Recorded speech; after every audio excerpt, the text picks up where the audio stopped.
Welcome back to part 2 of Next on the Tee. We're not done yet. Coming up, more stories, more insight, and more reasons to love this game. Let's dive right back in.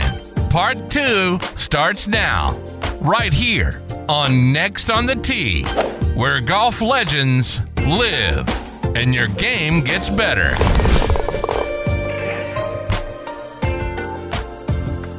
Hey, Next on the Tee Nation, thank you so much for coming back and pressing play on part 2 of season number 13, part 2, featuring my conversations with Bobby Loops Palmeri and NFL legend Bryce Paup. Now, like I told you at the end of part 1, Bobby's stories are fantastic. He's been out as a caddy at Bethpage State Park for many years. You'll hear about some of those interactions. He's worked at the Arnold Palmer Invitational, the ShopRite Classic, Myrtle Beach Classic, the Travelers. He's done a heck of a lot in our game for a guy who's trying to work his way into being a full-time caddy, and I'm rooting hard for him. So you're going to hear about some very interesting stories and a very touching one about Tim Wakefield. Like I said in part 1, when Bobby was telling the stories, I started to get a tear in my eye. I started to get choked up. It was hard to kind of regroup myself from hearing the story. So I'm sure it's going to be impactful for you as well. And speaking about touching, Bryce Paup's story from his childhood when they didn't even diagnose him yet with dyslexia and the challenges that he had growing up. And you know how mean kids can be when they're in middle school and high school, and hearing that you're stupid or all of those sorts of negative things that come at you, and how impactful that is in our young ages. Boy, I tell you what, listening to Bryce and how he had to deal with that and how he hit rock bottom not all that long ago, and his hero, his wife, his girlfriend at the time, who became his wife and has become his rock, and how impactful she has been in helping him and dealing with all of those things. Man, it's just an amazing story. Look, Bryce had as good of a 1990s, mid-90s football seasons as you could possibly have. He was Defensive Player of the Year in 1995. His time in Green Bay and his time in Buffalo, we talk about that. But just the pervasiveness of dyslexia and the negative self-talk. And, we talk about that a lot here on this show, the negative self-talk we do out on the golf course. Well, Bryce was bombarded with it as a young man, and you'll hear all about those things as well. So, folks, I think what's coming up for you is an incredibly important segment of the show. I hope you get something out of it. I hope it's important to you as it has been to me. Sit back, relax, let us take your mind off everything else going on in your life for the next hour or so. Okay, but before we get into all of that, and are you tired of boring golf clothes? Well, Sunday Swagger's changing the game with premium performance apparel that delivers the look and feel of $100 polos for much, much less, while never sacrificing style for comfort. Their bold polos, shorts, and outerwear feature 4-way stretch and moisture-wicking fabric that moves with you, whether you're crushing drives or you're crushing happy hour. With over 300 unique designs and vibrant colors ranging from the bestsellers like Jawbreaker to exclusive collaborations like Guinness, Sunday Swagger offers something for everybody, and their matching prints for couples, families, and children are flying off the shelves. You might even recognize some Sunday Swagger designs in popular Hollywood movies and TV shows like Happy Gilmore 2. How about that? Sunday Swagger is guaranteed to turn heads and spark conversation. Visit sundayswagger.com and join the Sunday Club for exclusive drops and member benefits. Sunday Swagger. It's your swagger. Embrace it. Own it. And I also want to remind you about our great friends over at 2 Under. 2 Under men's performance briefs are the unofficial underwear of the PGA, Ryder Cup, and President's Cup teams, and are sold in over 3,000 golf pro shops and golf specialty retailers nationwide. Ricky Fowler is their global ambassador, and over 50 other PGA, Korn Ferry, and Champions Tour players wear them. Just to mention a few, they are David Toms, Jerry Kelly, Justin Thomas, William McGirt, Scott McCarron, and Chris DeMarco. The Joey Pouch technology provides the ultimate male asset management, delivering maximum comfort from the tee box to the boardroom to the bedroom. Go to 2under.com to check out the bundle specials that offer substantial discounts for being a Next on the Tee listener. That's the number 2, UNDR.com. 2 under, performance in your pants. I also want to give a shout out to our great friends over at Squares Golf. So Nick here. What if there was a golf shoe embraced by hundreds of thousands of golfers, celebrated for its stability, comfort and distance? What if this shoe earned the title of most technologically advanced golf shoe by Sports Illustrated? And what if the company behind that shoe spent the last year perfecting a brand new category of golf footwear? Well, the what if is here. Introducing the all-new Pro S2 LT by Squares, a new class all of its own, the perfect blend of lightweight comfort and stable performance. You'll notice the difference. Change your shoes, change your game. Squares.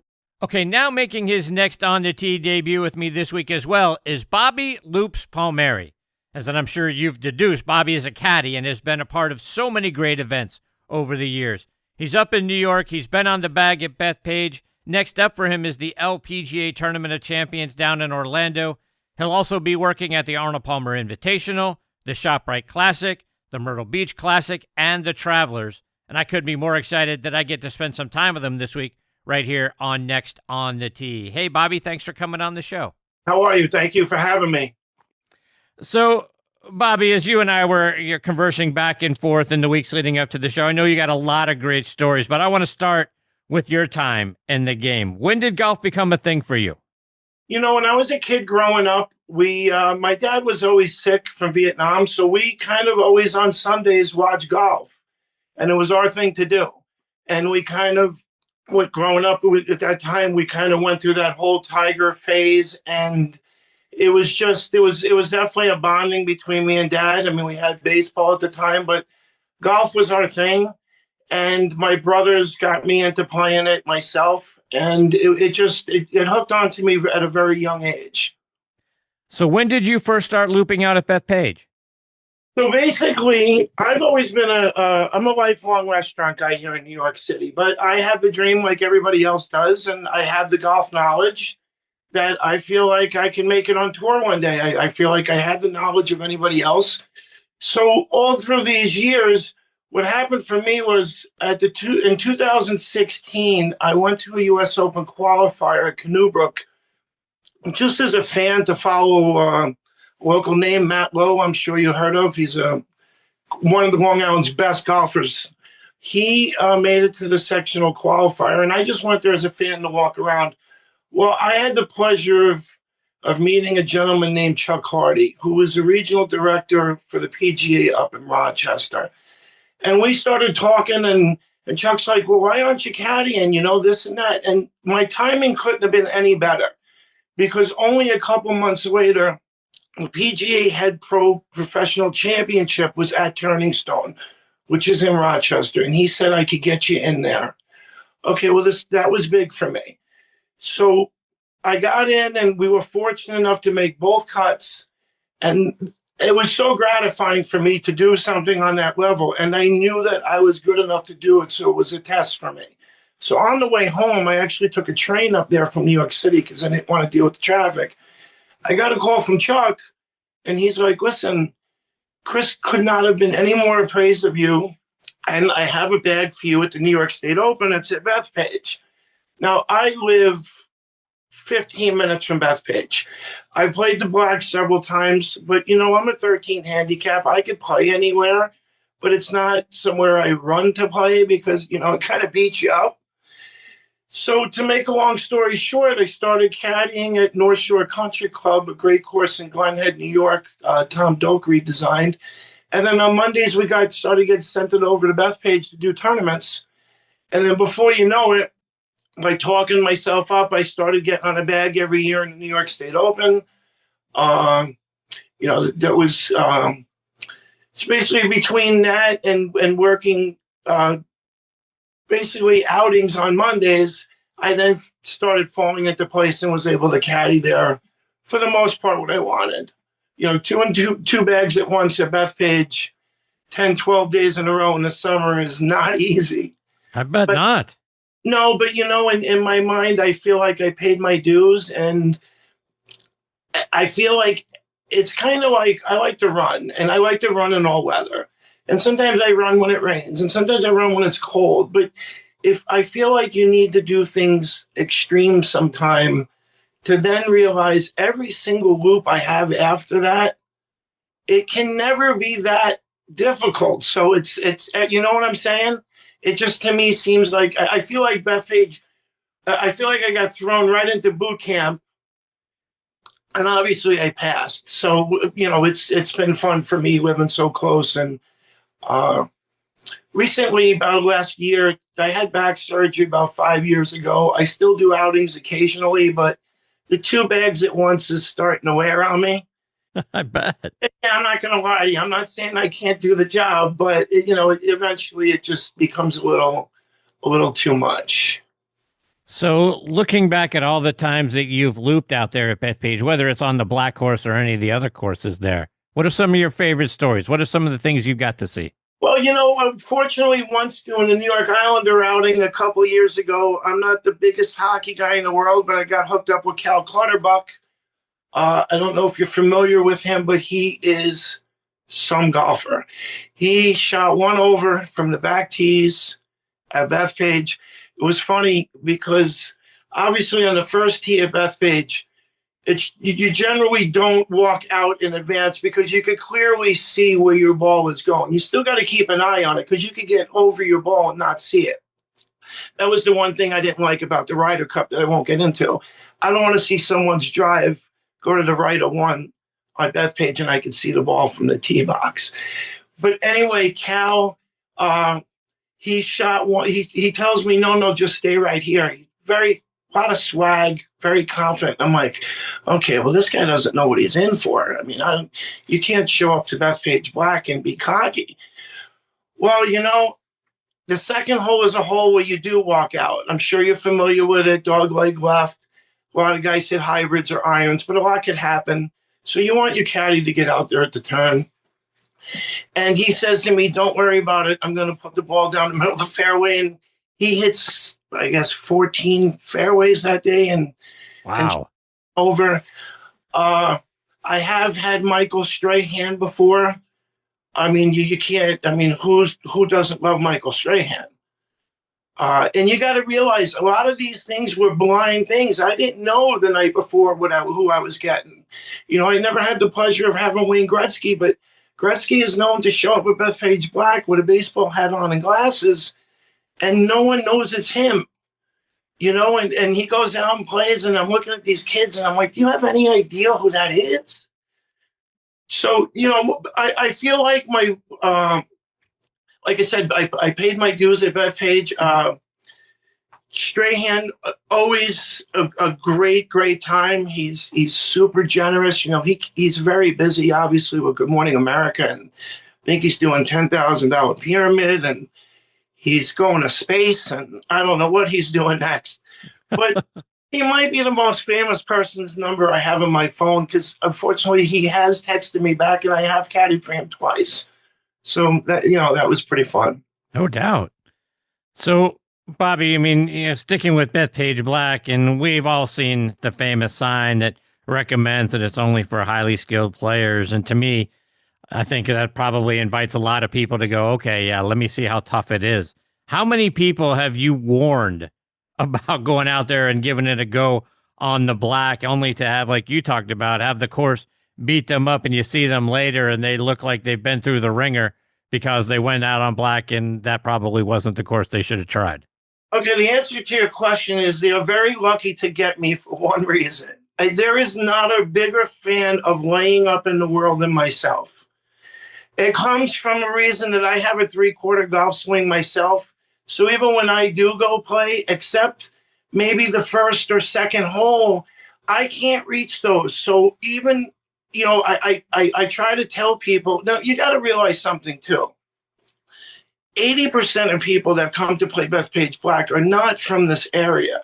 It's a bucket list thing. You could take a 32-minute train ride from Penn Station right to the Farmingdale train station, and for $10, no matter how many people in the car, they will take you to the clubhouse.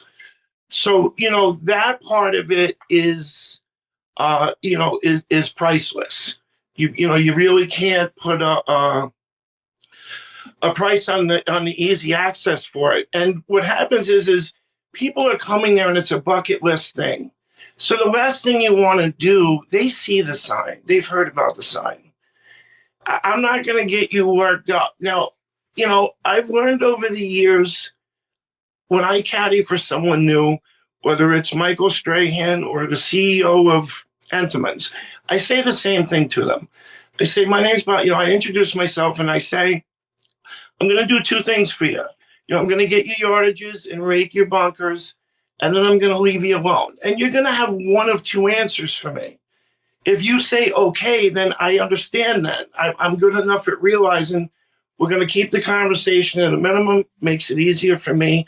Or you get, like the time I had Bobby Valentine, who looks at me and goes, are you crazy? I need you to get me through this. So people are, and you got to realize you're working for tips. And being that it's a bucket list thing, people generally tend to be a little bit more generous because a lot of times their boss is paying for them. So the last thing I want to do is ruin their day on the first tee. But like I said, I am very big about telling guys to lay up, but on the first hole, if you could read somebody. Yeah, there was no way Cal Clutterbuck's laying up, but I could read that right away. To me, Bethpage is surviving. That's what bothered me about the Ryder Cup so much was they cut down the rough so much and they took away the teeth of the monster, and it was just, But to answer your question, I feel like I do tell guys that they're lucky they got me because, you're 150 out unless you're, a very low handicap. You have to lay up. You can't just hit it up greenside and be 2 feet off the green and, and be in junk. So, guys listen to you, guys don't. I'm pretty good at reading somebody on the first tee about what I could get away with saying and not. So you say if you're 150 out, you got to lay up. I mean, I would think if I were 150 out looking at a green and I'm, I've never played the black course, never played Bethpage at all, but I would have to think I'm 150 out. That's an 8-iron. I can get this on the green. I totally agree with you. But what I'm saying is when Bethpage's rough is normally 3 times the length of what it was in the Ryder Cup. As a caddy, I could follow your ball. I cannot look away 1 second walking out to your ball and miss my sideline. I could be over it and not see it. The rough is so tangling. I mean, there's times where you could barely see the top 2 dimples of the ball. That's Bethpage rough. In the Ryder Cup, I'm seeing guys hitting the rough, and I could see the ball from the tee box. I mean, it made me ill. I'm not going to lie to you. Now, okay, you're 2, 3, 4 handicap, but anybody more than a 5 or 6 handicap, you can't just hit the shot like everywhere else and say, oh, I'm going to go find it and hit it again. So if I get a guy at Bethpage that's anything more and he tells me he's a 15 or 20, he's just looking to survive, and I know I could talk him into laying up everywhere, where if you lay up a lot, you have more fun because you leave.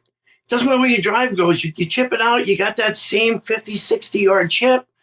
And the next thing you know, you're like, wow, I'm putting for par. And, like I said, it's obviously a different game for a 2 handicap. But most people that come to Bethpage to play, there's not that many 2 handicaps out there to send out 4 every 8 minutes, 6 days a week all summer. So, guys, they are very strict with stuff, but most of the guys that play aren't that good. So we as caddies are not so much caddies there. It's the only place I've ever worked where not only am I the caddy, we're in charge. We have to keep a pace of play. It's not like a private country club where if you take 6 hours, I got to just stand there. At Bethpage, we're told, we got to keep you moving. If you're on your 9th shot, I don't care if you're playing your buddy $1 a hole. We got to pick up and move on. So that point is to answer your question, obviously, but the rough is normally much, much higher than it was for the Ryder Cup, as I'm sure you know. Yeah. So you've been on the bag at a number of Pro-Ams over the years. We mentioned a few in your intro. What are your favorite tournaments to be a caddy in? I'm going to tell you, there's absolutely nothing better than the Arnold Palmer. A friend of mine, Steve McMillan, that I met a couple of years ago, he got me in with the Caddy Master. You know, that what an iconic course. Obviously, it's an elevated event, so you know you're going to get a stud. You got to realize something. I am a golf fan, number one. You can't just go to Yankee Stadium and stand out in center field and talk to Aaron Judge and get paid to do it. So going to the Arnold Palmer, okay, forget about the pay. The inside the ropes at a place like that for an event like that, I get chills every time I go. My sister comes with me. She gets the biggest kick out of it. She's a big golf fan. Like I said, last year we had Brian Harman. I mean, where else can you go and do something at that level for 6 hours and get to hang out with one of the best players in the world? The LPGA ShopRite Classic in New Jersey is great. Atlantic City, it's not too far from me. I go for 2 nights. I'm back home in a couple hours. I'm a big LPGA fan. I like this. This is a big year for them. Purses are up. Fields are stronger. I mean, who would have ever thought Nelly Korda could go the whole year without winning? And that's nothing against Nelly Korda. That's just to show how great everyone is. And the parity on the LPGA tours. So the ShopRite Classic's always one of my favorites. Galway, New Jersey, it's such a beautiful place. Obviously, the events the LPGA puts on at night, having the facilities of the casinos right down the road is a lot of fun. This year will be my first year doing the Myrtle Beach Classic. I'm looking forward to that. Obviously, it's an alternate feel. It's an alternate event that week. But, like I said, I still go to these events and hand out my cards. And, it's kind of like if you live in New York and you're out of work, you put a shirt and tie on and go hand out 100 applications, you should get 5 phone calls, right? So, these other events, these Corn Ferry Tour events, I love attending them because I love watching these young guys come up. I know people watch on TV and they're like, we want to see the stars. Well, you know what? 8 years ago, you didn't know who Scottie Scheffler was. I mean, I have friends who, I watch the DP Tour a lot because it's on early in the morning. I know the Tommy Fleetwoods before the average people here did. It's just, I don't know. I like the fact that some of these alternate events, you don't need to have the stars. Everybody becomes a star. That's why they have the minor leagues in baseball. Nobody comes right out of college. You got to float around in that. So right now, this time of year, obviously, we got the Arnold Palmer and the Hilton coming up. But to me, the most fun is May because there's always that one person out there, whether he's 13 or whether he's 65, who is going to go do a U.S. Open qualifier. I love doing them. I've had people call me that I don't even know. Dads, can you go on my son's bag? We want somebody that we don't know. We want an outside thing. I've had 65-year-old bartenders that are, trying to cling on to try to reach that one more dream. And 3 years ago, we were fortunate enough to get through the first round. So, I got that little taste of sectionals and knowing your golfer's only, 266s away from you going to the U.S. Open. This year, also, it's a little sentimental for us because the U.S. Open's in Shinnecock, so my juices are flowing a little bit more. But yeah, May is fun for me because I don't have anybody right now. So if anybody's out there listening, not that I'm trying to give myself a dig there, but yes, those U.S. Open qualifiers to me are by far the most fun. Bobby, a couple more before I let you go. And you shared a picture of you caddying for Tim Wakefield, God rest his soul. I love Tim as a player for both the Pirates and the Red Sox. Talk about getting to caddy for Wake. Okay, real quick. So basically, I know you got to go. I was at the Travelers as a fan.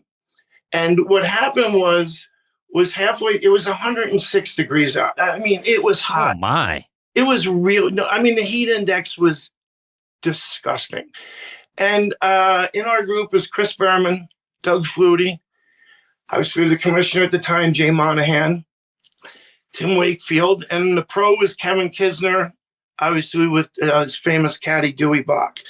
Now, I guess Chris Berman didn't get the memo that people don't wear cotton shirts anymore because it gets hot. They have material for that.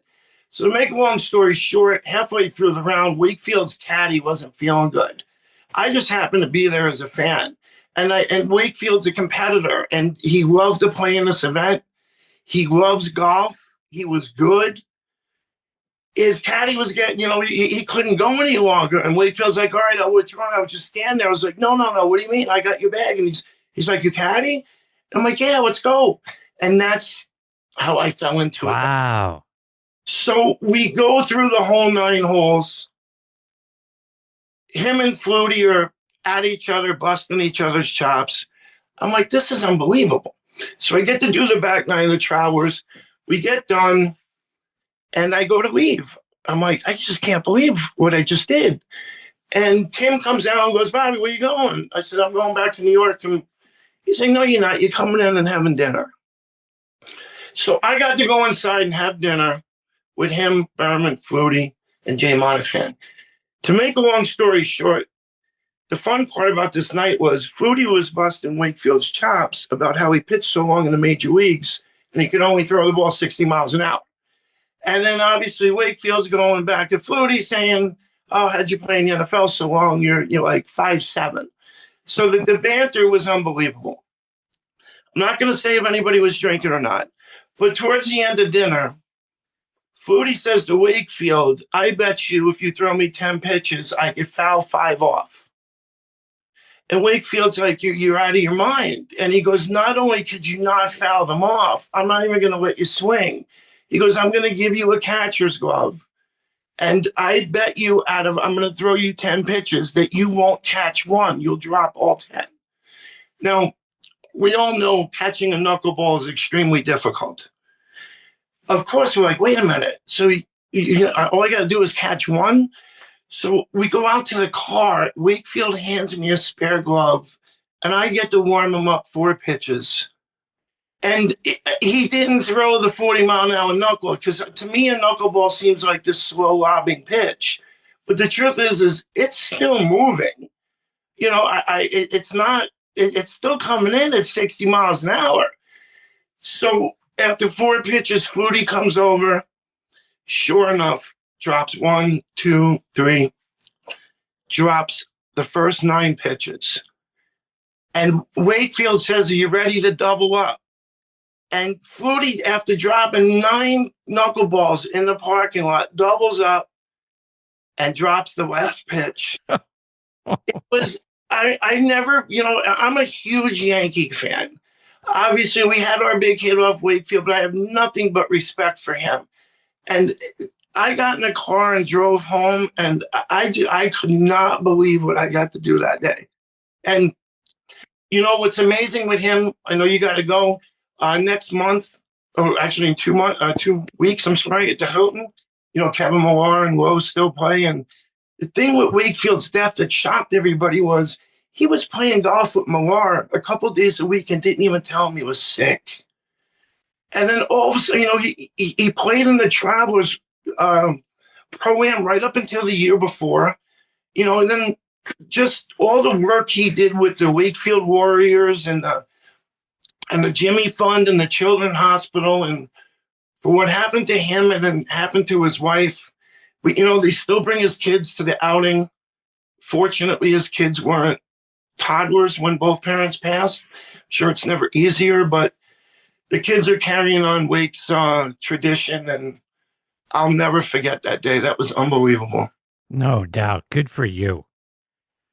Bobby, one more before I let you go. And you've got a lot of cool memorabilia. I saw it in the pictures behind you and the backdrop and all of that. Talk about some of your favorite pieces. Obviously, it's pretty ironic that you had Tom Percher on, because one of my first memories of golf when I was 12 was watching the 1984 Phoenix Open with my dad. And at the time, there was a stud rookie coming up, and his name was Corey Pavin.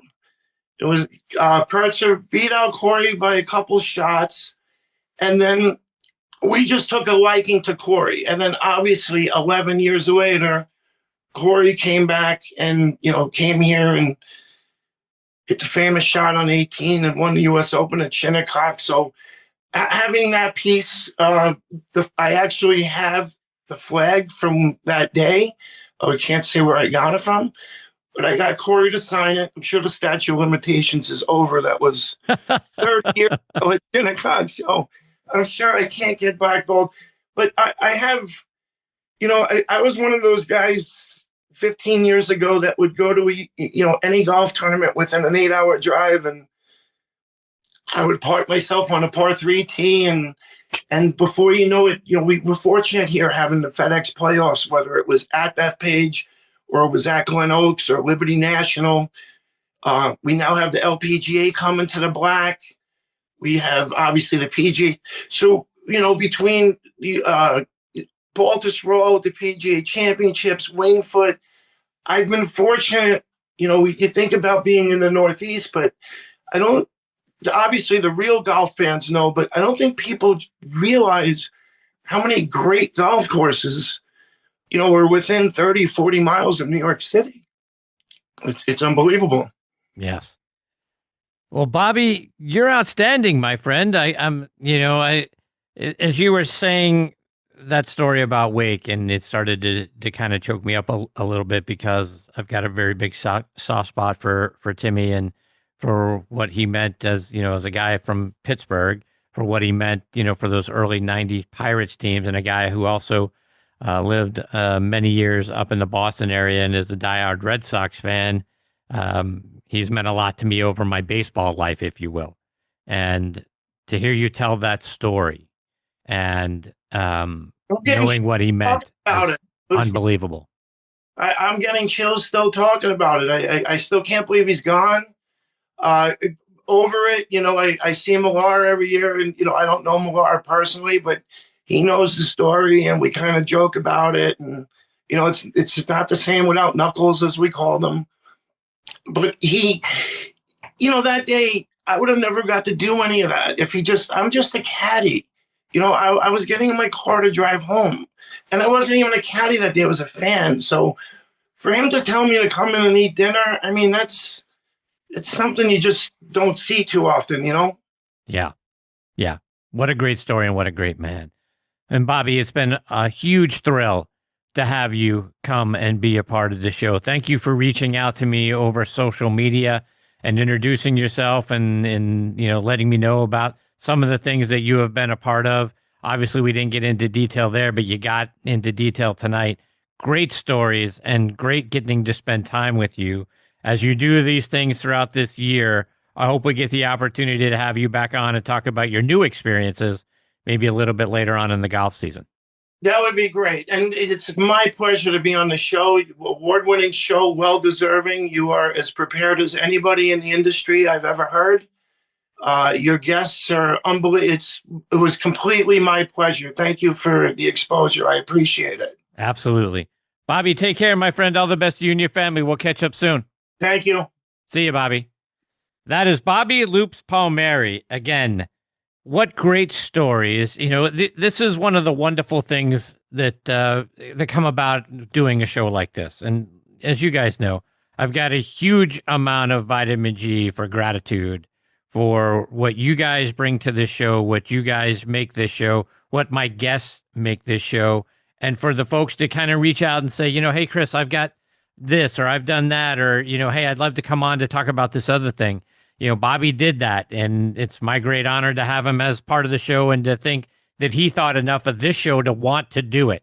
So for him to come on and to share these stories, to share his experiences being on the bag at Bethpage and some of these wonderful events that he has been a part of, and then to share that story about Tim Wakefield and Doug Flutie and being a part of that. And like I say, when he was telling that story, I started to get a tear because of how much Wake has meant to so many people in and around the Boston area, and for his charitable things that he has done, and being a part of the Jimmy Fund and his own foundation, and then thinking back to his rookie season and coming up with the Pirates in the early 90s, and who knows what it might have been. As I've often said many times, if they don't bring Stan Melinda in there and they bring in Tim Wakefield to close that thing out, the Pirates, might have had a World Series championship during Wake's time there. But anyway, I can't thank Bobby enough for sharing all of these stories and for reaching out. And I look forward to hearing his new stories.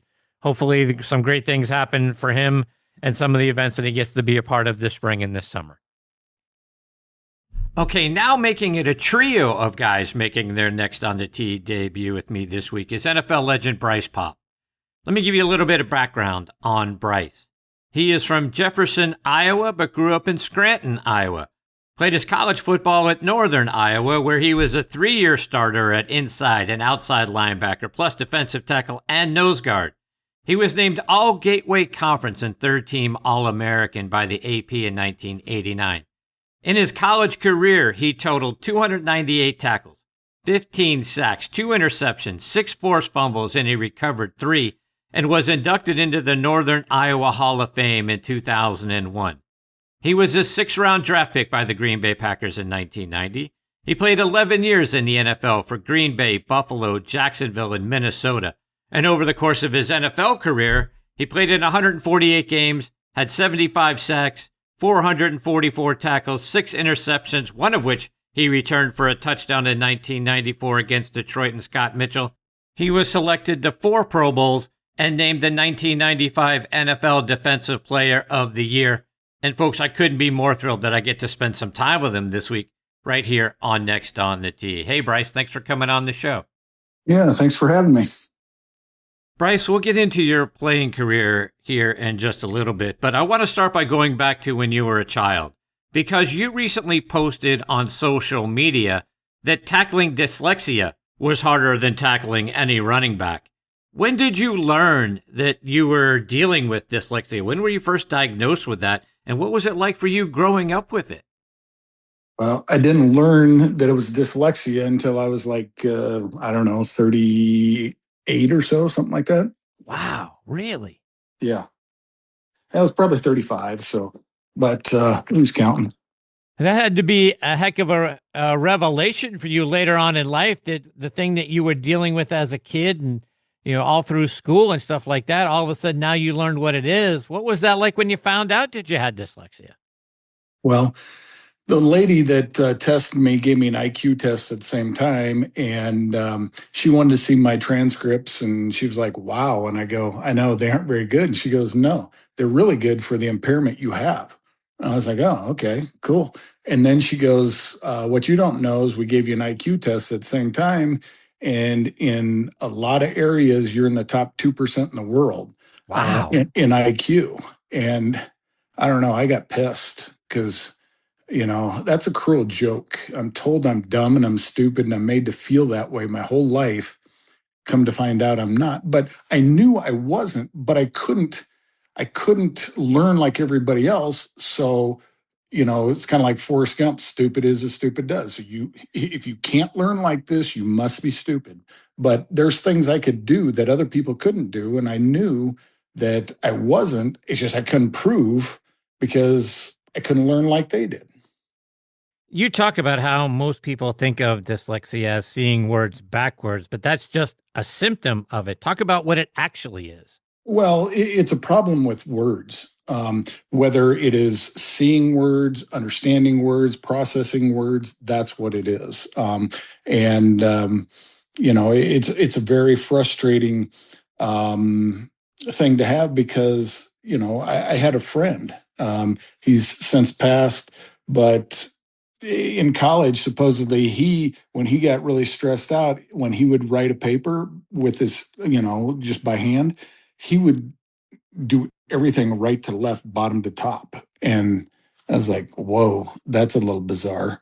I never did anything like that, but my mind raced so fast that, when I was trying to write with freehand writing, it was a disaster because my brain would go so fast. I'd be on to the next thing, to the next thing. And, my paragraph sentences didn't make sense. Sometimes I'd be in the middle of one word and finish with the end of another word, so it was just a disaster. I didn't even know I had dyslexia, but I took a writing class in college after I'd been done with college, and I was in the NFL. I was trying to kind of slowly finish my degree because, how do you tell your kids you have to do something, but I don't. And so I wanted to be able to do that to encourage them because I didn't want them to have to struggle with what I struggled with. And anyway, in the middle of that writing class, I found something that was like, I don't know, it just was mind blowing to me. Is I could start writing on a computer, and even if I went into the next thought, I could go back and edit it, copy and paste, and then I could finish my thought. And all of a sudden, I became a pretty darn good writer, and got A's. And before that, just doing it with my hand before computers, it was terrible. You mentioned a moment ago that you were pissed. I got to imagine that having gone through and struggled all those years to learn later on that you have dyslexia or you have this challenge, boy, it has to make you upset about all the things that you went through and the barriers you came up against and the opinions and all of that sort of stuff that you heard all of your life. How'd you deal with that? Yeah, I was pissed at God for a while. It's like, that's a cruel joke, but I don't know. The further I got away from the revelation of it, the more, I don't know, I came to grips with it. And, I don't know. There was more to my life than just dyslexia, and there was all kinds of other issues that, mentally I had to deal with. And as I've done that, I've come to the realization that most people, are only poking fun at somebody because they don't like themselves and they want to take the heat off of themselves. And so, I can see some of that now, and some of my kids struggle a little bit with that, but we were able to get our kids into classical Christian education school where they teach grammar, logic, and rhetoric. And in third grade, they started learning Latin. And we kind of stumbled on this, but found out that if you have dyslexia and you're trained correctly, you can almost nullify the effects of it when you're young. And Is that right? Yes. And so, I did everything I could because, as you're growing up, there's injustices to you as a kid. And so you want better for your kids. And so that's what I was trying to give my kids, to get out of the insanity of, and for lack of better terms, stupid, just to get them moving in a better direction so they didn't have to deal with some of that, because ultimately that's what you want. And that's what I try to help my kids understand and the kids I coach. That label of being stupid, and kids can be the cruelest. Mm-hmm. Is that when you were going through and dealing with kids saying those things to you, was athletics your way to kind of, for lack of a better phrase, punch back or strike back at, hey, you're calling me stupid, but watch me here? Yeah, exactly. And I don't know which came first, the chicken or the egg with this, because I moved to a different school when I was in fourth grade. And, small towns are great and they're terrible all at the same time. They can be, because in a big town, a big school, you have cliques and you can go and find your people, right? In small towns, if you don't fit in, good luck. You're going to be fighting uphill the rest of your days there. And that's exactly what happened. I moved in, I was the best athlete, you know, and the supposedly popular kids, and I only had 19 kids in my class, so it's kind of hard to hide. And so that mixture didn't sit well with the kids. And then when they found out that I had issues, then it kind of piled on. And so what I would do, you know, instead of placating to them, whenever I could, I'd give them hell, whether it was in at recess or in PE or in practice, whether it was basketball or football. You mentioned something in a post, speaking of, the mentality of all of that. You mentioned something that we talk a lot about on this show, and that is how powerful negative self-talk is. Bryce, you mentioned something in a post on social media that we talk a lot about on this show, and that is how powerful negative self-talk is. The golf course, for some reason, is a place where we quickly get down on ourselves and we speak negative things about ourselves out loud. And our brains hear that, which can be very damaging because those negative things are coming to us in our own voice. You learned that same lesson around negative self-talk because of the things the kids were saying to you and saying about you in school.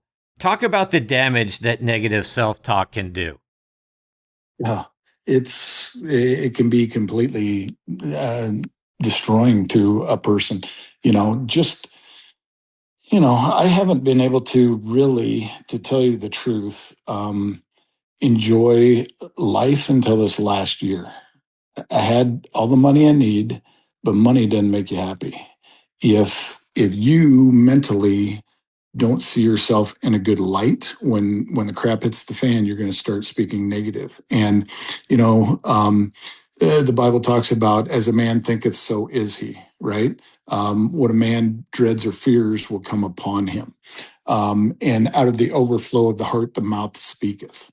So, those are pretty, telling or damning words right there, because, I don't know. I look at posts and try to feed my mind with positive stuff all the time now. And there's this one deal I saw in 1945. I think this scientist had these people talk to water and talk positively to one batch of water and talk negatively to another one. They froze it, and then they looked at the ice crystals, and the ice crystals that were cursed at and talked bad to was all disfigured. The water and the ice crystals that were blessed and talked nice to formed these beautiful shapes. Is that right? Right. And so wow. That's the power of words. And just think of this. Your body is 75% water, right? Yeah. So, and there's part of your brain, like the prefrontal cortex, hears what you say and starts to process it. And if you're always talking negatively about yourself, or, what you've done or what you do and stuff like that, it becomes a self-fulfilling prophecy, right? I always talk about it. There's kids that, come to me on the team and want to get out of it. Because I went through a course called Life Skills, and there was a worksheet, and it was positive. It was positive self-talk. You had to do it for 31 days, and what you do is basically you read it and look at yourself in the mirror. I am a valuable person. You wait 3 to 5 seconds because your brain needs to hear it, process it, and then you read the next one. I can have a positive outlook on life, and I can proclaim it to those around me, even under negative circumstances. Well, you just keep going all the way down. But how many kids are going to do that these days? None. Because what if somebody walks in on me? I'll forget it. It takes too long. I need instant gratification. This stupid thing isn't working. I don't see any results. Well, it's kind of like the farmer. If he goes out and plants a piece of corn and he comes out the next day, he could start cursing the corn because where's it at? When you Yeah. plant something, it takes a season to grow it, right? Yeah. And usually a season's 90 days, right? So when you start speaking positively, it's not going to take effect right away. But don't give up, because eventually, as you plant those new seeds, new harvest comes up, but it takes a while. And so it's just the process of, you didn't get in this predicament overnight. You're not going to get out of it overnight either. It took you years to get where you are. You're going to have to work at getting out of it. But most people don't want to hear it because, it's not a magic pill. All they see is all this glamorous stuff, do this and do that for 3 days and, you'll be changed. Well, it doesn't work like that, but people don't want to hear it these days because it's dressed in overalls and looks like work, and they don't want to hear that. No, it can't be that. Yeah. So you said you really haven't been able to enjoy the things in life until the last year or so. What got you out of it?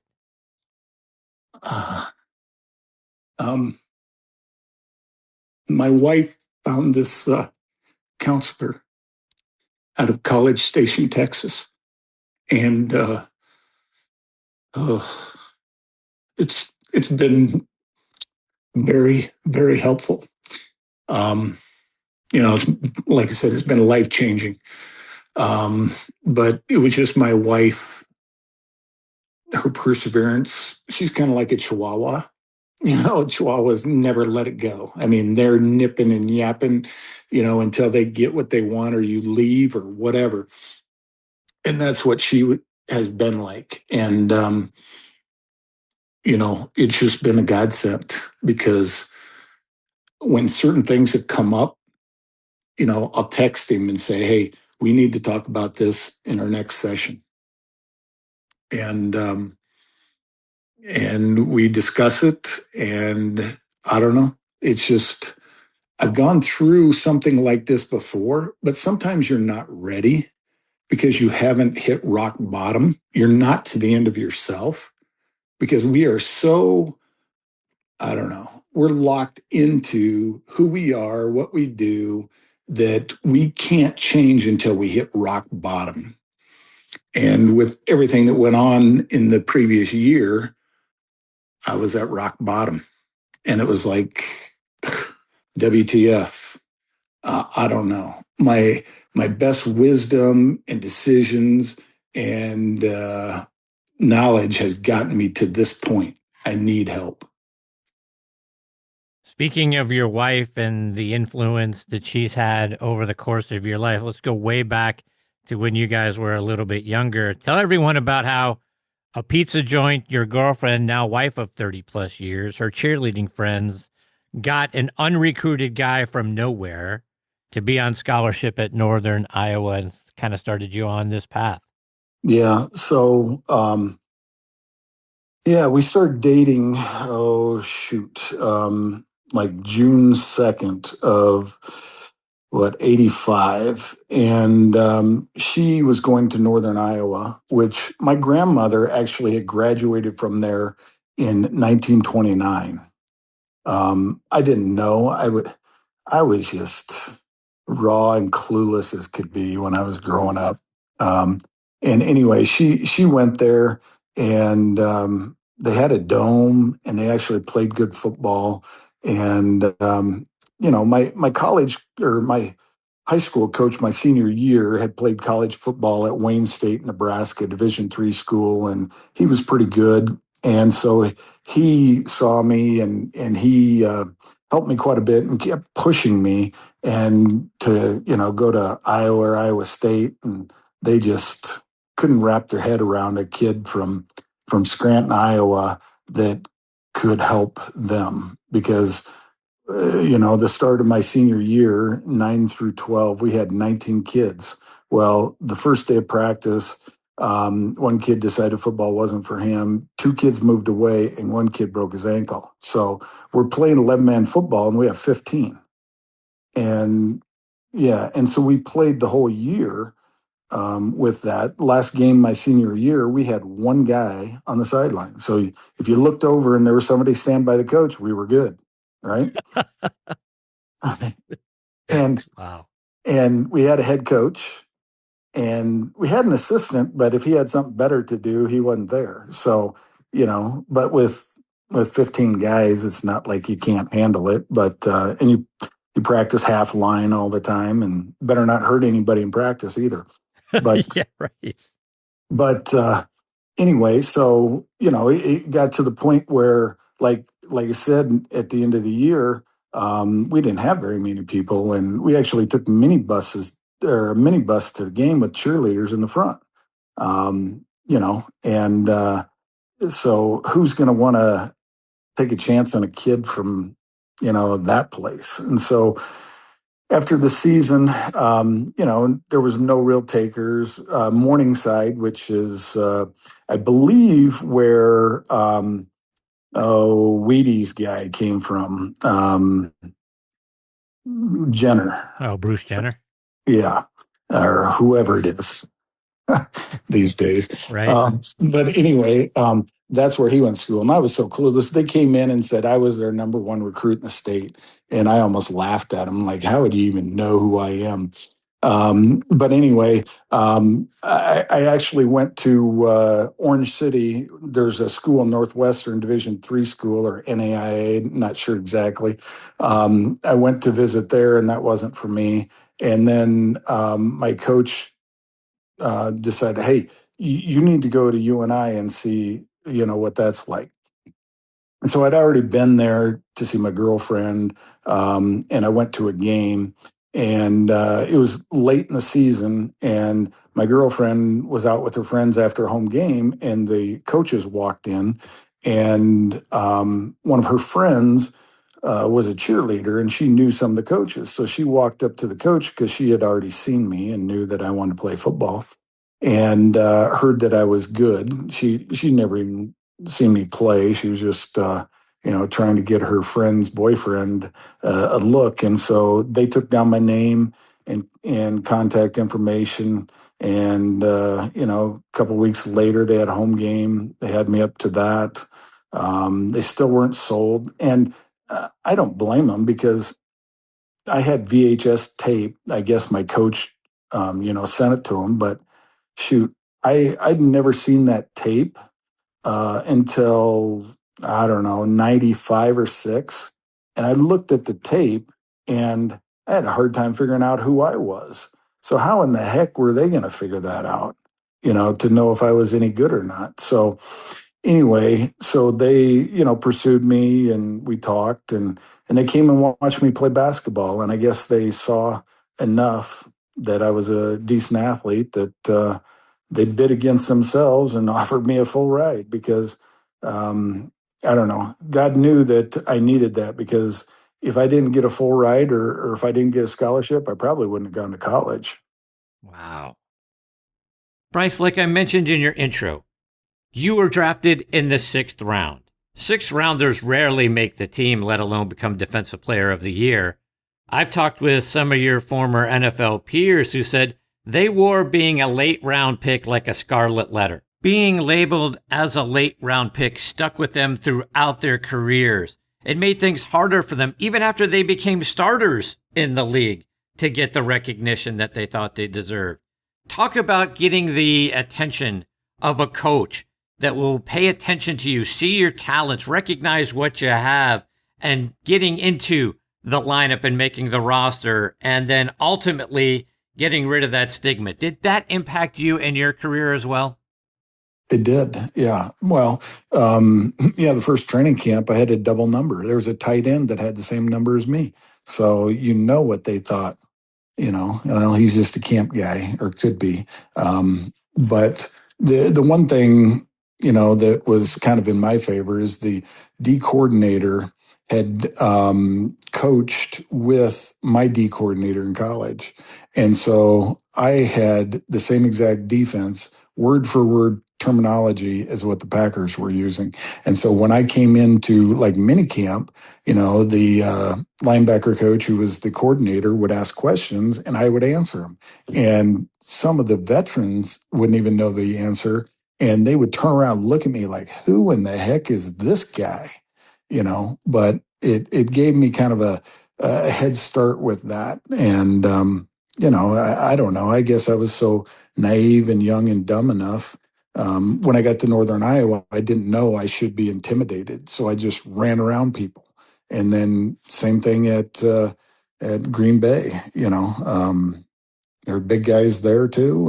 And this is what I've always wanted. And, we'll make it work. But yeah, it was definitely harder having that label of a, late round pick. In 91, you played 12 games, got 1 start, but you were second on the team with 7.5 sacks. You were also tied up there with 3 forced fumbles. So talk about being, barely on the field in 1990, and now all of a sudden, a year later, you're making a huge impact. Yeah, well, the first game that I ever started was against Tampa Bay, and I had 4.5 sacks in that game. And the night before, I was sitting on the pod. I was not feeling good at all. Got to the stadium, and man, it was just not good. And I knew I was going to get possibly a little bit of playing time, but I wasn't sure. And feeling like crap, and the defense went out, and the coordinator grabbed me and goes, "Hey, get in for Johnny Holland." So I ran in there and I got the start. And it was one of those things that from my first year, my rookie year, to my second year, I stayed there the whole off season, and I was in there working out every day, and there was a guy by the name of Bob Wieland who, I don't know, I think in Vietnam got his legs blown off, and he was kind of a motivational guy, and worked with him on mental capacity, and just made it hey, they're going to have to make room for me. I don't care what's going on. They're going to have to make room for me to play. And that's what happened. Actually, Tim Harris held out a training camp, and they didn't get an extra guy in training camp because they knew I was like the Iron Man. I just took all the reps, and they eventually traded him to the San Francisco 49ers. And so I actually got quite a bit of playing time at the beginning of the year until I got hurt. In 94, you get named to the Pro Bowl, yet when the season's over, Ron Wolf and the Packers didn't offer you a contract, so now you're a free agent. Were you surprised at all the things that you had done and achieved and how you were growing each and every year that they let you get away? Yeah, I was pissed because, I loved Green Bay. They gave me the opportunity. The fans were awesome. It was a great place to live and raise a family. But they didn't bring me in, and they got rid of almost everybody that was there before. I think Chris Jackie and Leroy Butler were really the only two that they kept for any length of time that were there before them. But it's just part of it was I was labeled, being a late round, a try hard guy, or, high effort guy. Guys would make the same exact play that I made, and they'd be like, wow, look at the athleticism and talent that guy has. And then they'd look at me and they'd say, look at the effort, So, it goes back to kind of getting labeled and trying to get rid of that. But, later on, I read a book called Mindsets by Carol Dweck, and found out, that the thing that I didn't like was the thing that helped me get to where I was, really good at. And that was, not the fixed mindset versus the, no, I'm drawing a blank now. The mindset that wants more or works at it. So, it was something I didn't like, but it's what got me to where I was. So it's kind of hard to bitch about it. When you leave Green Bay, you were making less than $600,000 a year. You sign a really big deal with the Bills. Then you get to line up on the opposite side of the D line from Bruce Smith. So all in all, I can't imagine that you could have gone. I'm sure the situation in Green Bay was great from a team and community perspective, but for you and your career, for what you were making to what you started making, and then to be able to play for the Bills opposite Bruce Smith, I can't imagine a better situation. Yeah, I was shocked that they actually came after me because my agent had Andre Reed and Phil Hansen that were there. And so I knew that they were a good organization to play for. And I liked their defense. And I thought, there's no way. And sure enough, they came up and, offered me a good contract. And, the rest is history. Looking back over the course of your career, just curious, who was the best offensive lineman you ever had to go up against? Oh, man, there was a ton of them, there was Willie Rofe, there was Richmond Webb, there was Tony Baselli, Eric Williams, Larry Allen. I don't know. There was a ton of them. I played against what's his name, Munoz and Jackie Slater, and I don't know. The list just goes on and on. Yeah, those are some all-time greats. Right, exactly. So, when you beat those guys, you were doing something. I got to ask you because Richmond Webb is a wonderful friend. What was it like going up against him? Yeah. He had go-go gadget arms. Is that right? He just could reach out and touch you from, 2 blocks away.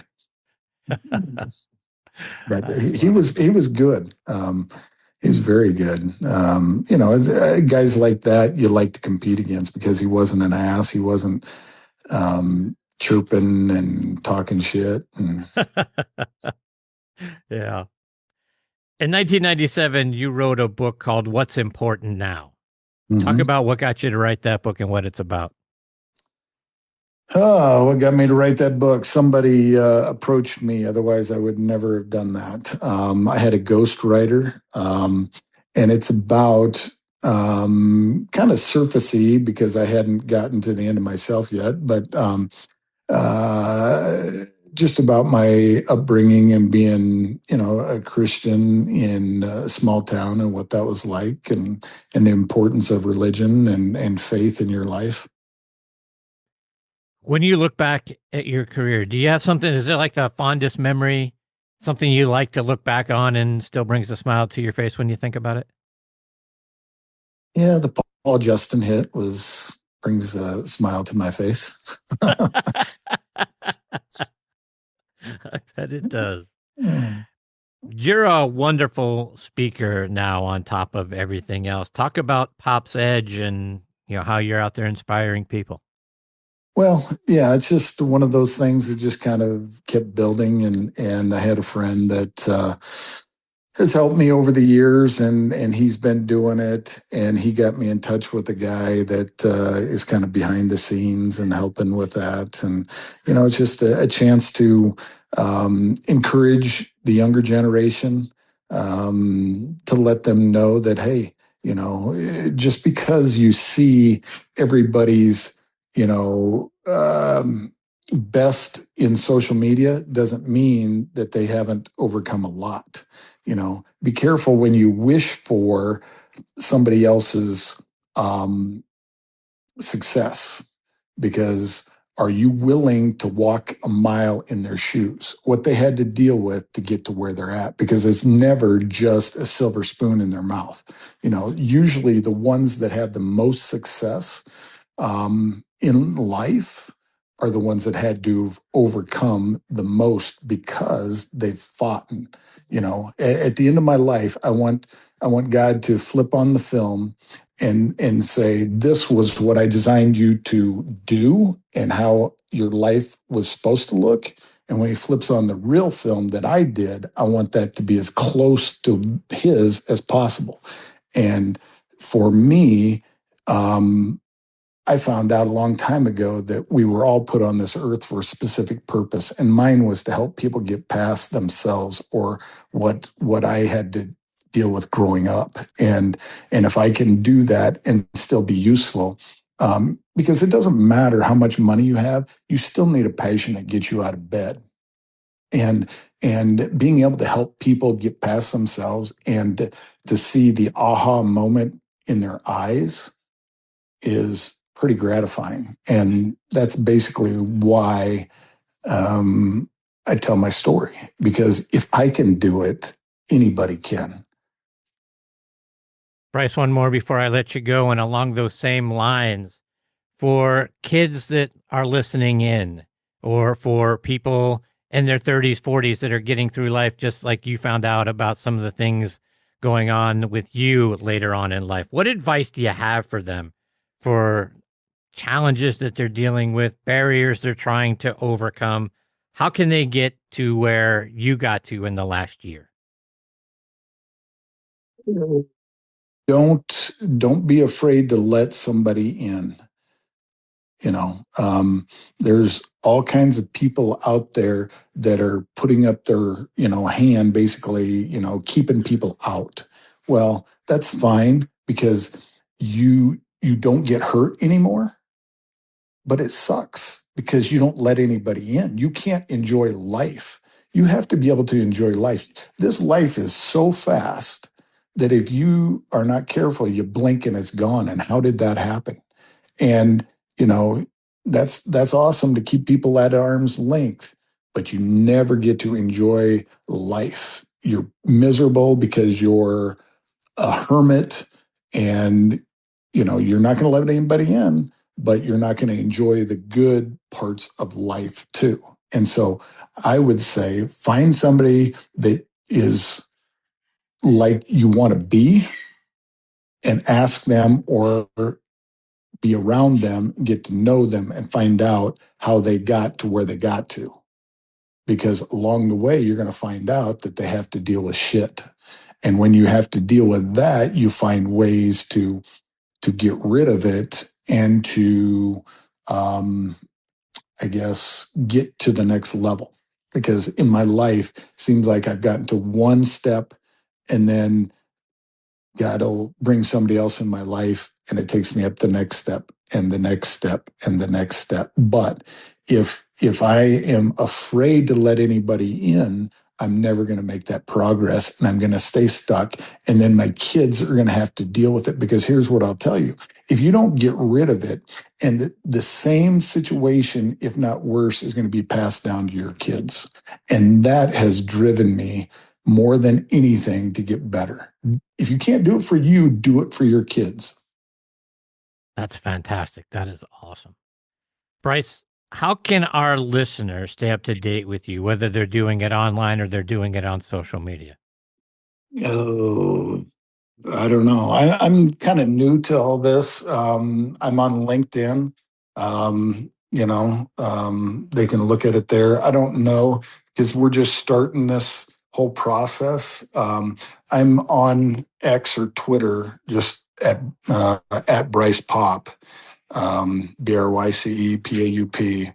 I suppose we'll eventually start to blast stuff out that way. But like I said, this is kind of new and haven't really got a ton of exposure out there yet.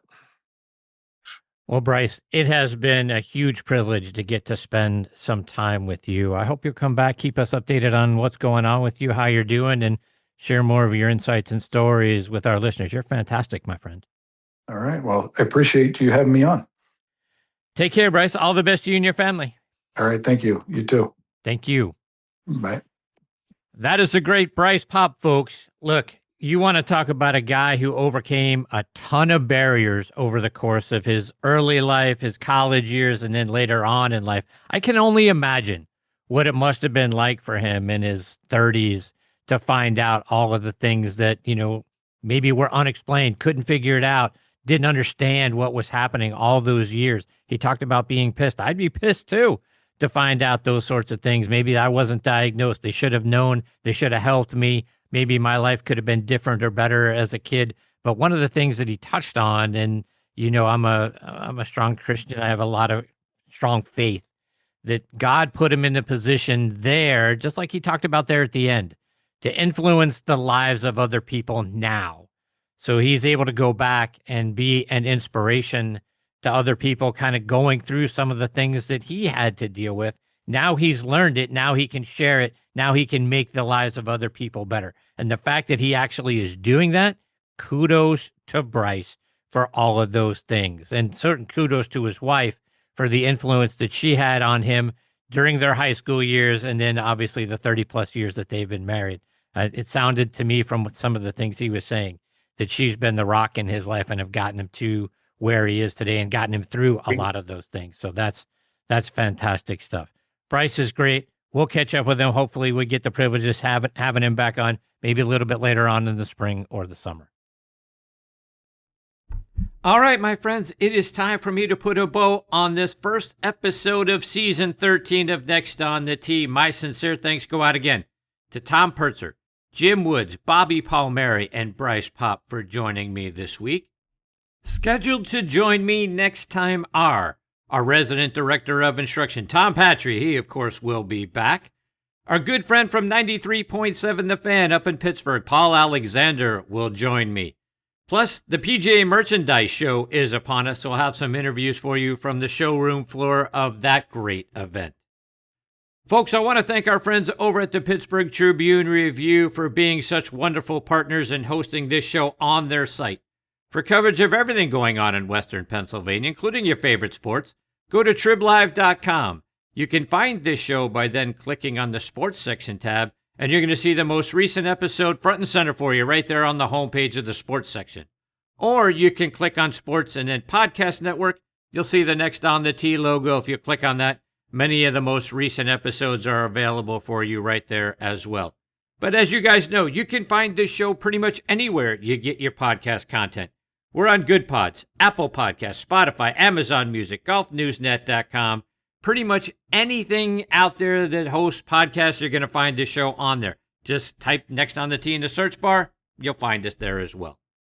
But as always, like I say each and every time, boy, my biggest thanks go out to each and every one of you for being the greatest supporters in the history of podcasts. I'm so grateful for each and every one of you. Until next time, hit 'em straight, my friends. Thanks for joining Chris again this week on Next on the Tee. We hope you enjoyed the conversations as much as we did. Please share the show with your golf buddies and be sure to follow it on TribLive or your favorite podcast app so you never miss an episode. Thanks for pressing play and being part of the journey. We'll see you next week, right here, where the best minds in golf share their stories.